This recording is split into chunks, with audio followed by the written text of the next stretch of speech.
दोस्तों जय हिंद, नमस्कार। उम्मीद है आप सब स्वस्थ व्यस्त और मस्त होंगे। कल 16 जून को यूपीएससी प्रीलिम्स हो गया और निश्चित तौर पे आप लोगों ने उसे उत्तीर्ण करने के लिए काफ़ी मेहनत किया होगा, काफ़ी रणनीतियाँ बनाई होंगी, बहुत सारी पढ़ाई की होगी। और ऐसे में सामान्यतः 3 परिणाम होते हैं। एक परिणाम ये होता है कि आपने एग्ज़ाम दिया है और आपका कट ऑफ इतना बेहतर है कि आप मेंस के लिए जा रहे हैं। तो ऑब्वियसली ऐसे लोगों को मोटिवेशन की कोई ज़रूरत नहीं है। ऐसे लोग अपने आप ही सेल्फ वो ऑटो पायलट मोड में होते हैं और आप लोग अपने आप ही लग गए होंगे मेंस की तैयारी में। 2-4 दिन का ब्रेक बनता है क्योंकि आप काफ़ी लंबे समय से मेहनत कर रहे थे। लेकिन मेरी कोशिश ये होती है कि वो लोग जो ऑटो पायलट मोड में नहीं हैं, किसी वजह से जिनका एग्ज़ाम बहुत अच्छा नहीं गया, और निराश होते हैं क्योंकि एक तो वो खुद मेहनत बहुत किए होते हैं, दूसरा क्या होता है कि समाज है, मित्र हैं, परिवार है, वो उनके उस मेहनत को नहीं समझता। वो केवल ये देखता है कि आपका प्रीलिम्स हो रहा है कि नहीं।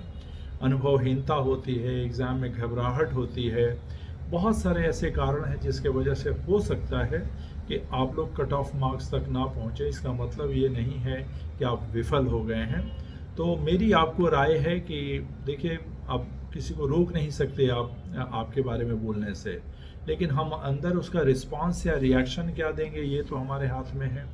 तो मेरी आपको ये सुझाव है कि ठीक है, वो बोल रहे हैं, अपना बोलेंगे, अपना 5-7-8-10 दिन का एक ब्रेक लीजिए। ब्रेक बहुत ज़रूरी है, गर्मी भी बहुत ज़्यादा है जिनका प्रीलिम्स नहीं हो रहा है। और फिर से एक बार सीधे तैयारी में मत कूद जाइएगा, क्योंकि ये इंस्टीट्यूट ये बोल रहा है और ये मोटिवेशनल स्पीकर वो बोल रहे हैं और वो टॉपर ये बोल रहे हैं, इस चक्कर में मत पड़िएगा।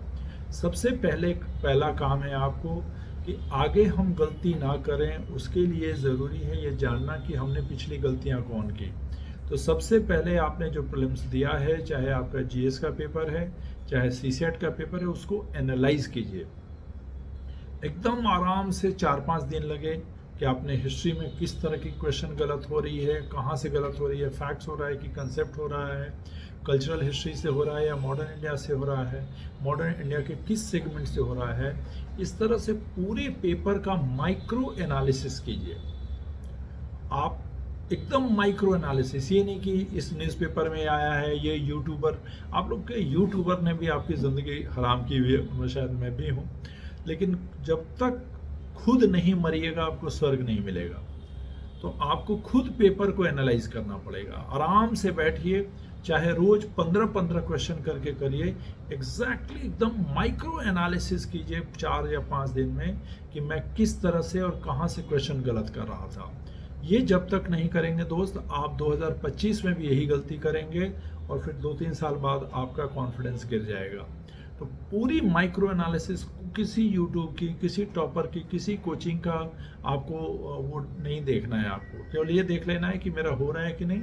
उसके बाद एक एक क्वेश्चन का एनालिसिस कीजिए कि किस तरह का क्वेश्चन था, क्या आपका पढ़ा हुआ आपसे गलत हुआ, या उस जोन में आप घुसे ही नहीं थे, क्या आपने उधर ज़्यादा पढ़ लिया जिधर से क्वेश्चन कम आए, किस तरह के क्वेश्चन गलत हुए, क्यों गलत हुए। जब तक इसकी बहुत एक ब्रॉड एनालिसिस नहीं कीजिएगा, सेम उस गलती को आपको दोहराने की संभावना 2025 में भी आ जाती है। तो बहुत अच्छे से पेपर को एनालाइज कीजिए। और उसके बाद सौभाग्य ये है कि आप जिस भी राज्य के हैं, चाहे यूपी के हैं, चाहे एमपी के हैं, चाहे बिहार के हैं, या किसी भी राज्य के हैं, आने वाला एग्ज़ाम बिहार सितंबर में है, शायद अब अक्टूबर में शायद यूपी पीसीएस भी है, एमपी पीसीएस तो आने ही वाला है। तो बिल्कुल उस चीज़ को छोड़कर इस गलती को एनालाइज करके और उस एग्ज़ाम के पीछे पड़ जाइए। और उस एग्ज़ाम के भी पीछे पड़ने से पहले ये ज़रूरी है कि उसके 2-3 साल का पेपर खुद एनालाइज करिए। एक 2-3 सेट बना के देख लीजिए कि आप किस तरह की गलतियां कर रहे हैं वहाँ पे। और क्योंकि अभी आपके पास 2 या 3 महीने का टाइम है, जैसे बिहार के लिए 3 महीने का टाइम है, यूपी के लिए चूँकि अक्टूबर में है तो 4 महीने का टाइम है। और जिस आदमी ने यूपीएससी का प्रीलिम्स दिया है इस बार जून में, उसने ऑलरेडी काफ़ी पढ़ाई कर रखी है। तो आपको प्रैक्टिस को कोशिश करिए बढ़ा दें और उस एरिया में थोड़ी सी ज़्यादा पढ़ाई कर लें जहाँ से आपके क्वेश्चन गलत हो रहे हैं या जहाँ उधर से आपने पढ़ाई नहीं किया है। तो अभी में जो आप लोग इमीडिएट जिनका नहीं हुआ है और प्रीलिम्स देना चाहते हैं स्टेट पीसीएस का, उनको 2-3 सुझाव है।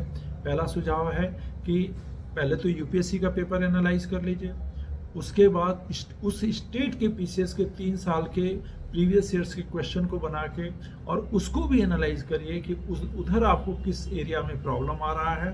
अगर नहीं आ रहा है तो थोड़ी सी मेंस की भी तैयारी कर सकते हैं, और मेंस की तैयारी उन सब्जेक्ट का मत करिए जो प्रीलिम्स में नहीं आ रहा है, उन्हीं सब्जेक्ट का करिए जो आपके प्रीलिम्स में भी हैं, तो थोड़ा आंसर राइटिंग वगैरह करना शुरू कर दीजिए। तो इस समय आप खुद को जितना सकारात्मक रखेंगे, जितना मोटिवेटेड रखेंगे, जितना ज़्यादा ये नेगेटिविटी से बचे रहेंगे, तानों से और इस सब से, अवसाद से जाने का कोई फ़ायदा नहीं है। संघर्ष ही जीवन है, एक संघर्ष खत्म हुआ, आप चाहे सफल हुए या विफल हुए, अगला संघर्ष आपका शुरू हो जाता है। तो कोशिश ये करिए कि अगर किसी भी गलती से ये वाली प्रीलिम्स यूपीएससी वाली किसी भी वजह से मिस कर रही हो, तो जो कमिंग आपका पीसीएस है, यूपी, बिहार, एमपी, झारखंड, उत्तराखंड, जो भी राज्य है, वो किसी वजह से मिस ना करें। और अगर आपने यूपीएससी अच्छे से दिया है तो निश्चित तौर पे ये जो 2, 3, 4 महीने का टाइम मिल रहा है, ये पीसीएस के लिए पर्याप्त होता है, क्योंकि तो क्वेश्चन डायरेक्ट आते हैं, क्वेश्चन का रेंज कम होता है, और प्रैक्टिस खूब कीजिएगा। तो अभी से कोशिश करिए कि नंबर ऑफ प्रैक्टिस ज़्यादा करें, खूब क्वेश्चन पेपर बनाएं, साथ ही उन एरियाज़ को जल्दी से जल्दी एड्रेस कीजिए जहां से आपने यूपीएससी में गलती की, या जो 5 इयर्स क्वेश्चन आपने पीसीएस का बनाया वहां से आपकी गलतियां हो रही हैं। कोशिश करिए कि जून या जुलाई तक वो सारे जो गड्ढे हैं जिसके वजह से आपको अपेक्षित सफलता नहीं मिल रही है, उसको बंद करें, और जैसे ही जुलाई खत्म हो, अगस्त से आप 5 इयर्स क्वेश्चन प्रैक्टिस सेट्स को मारना चालू कर दीजिए, और निश्चित तौर पे आप मेंस को देंगे। तो नेगेटिविटी से बचना है, अपने ऊर्जा को फिर से सकारात्मक रूप से एक जगह केंद्रित करना है, और पूरी मेहनत के साथ आपको लग जाना है आने वाले पीसीएस में। और बिल्कुल हम लोग के जो मार्गदर्शन है वो आपको मिलता रहेगा। और बस सौभाग्य न सब दिन सोता है, देखें आगे क्या होता है।